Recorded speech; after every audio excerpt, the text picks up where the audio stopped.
Indianapolis has issued a severe thunderstorm warning for Henry County until 4:30 p.m. Eastern Daylight Time. At 3:45 p.m. Eastern Daylight Time, a severe thunderstorm was located near Moreland, 15 Indianapolis, moving northeast at 30 miles per hour.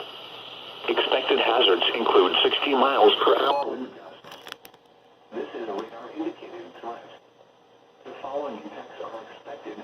Of course, I get my unit in picking up stuff, but then my recom doesn't pick it up. And Markville.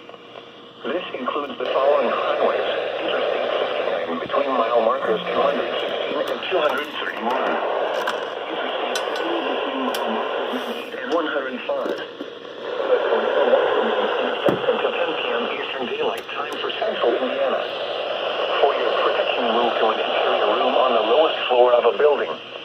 Repeating, a severe thunderstorm warning has been issued until 4:30 p.m. Eastern Daylight Time for the following counties in Indiana: Hancock, Henry, and Madison.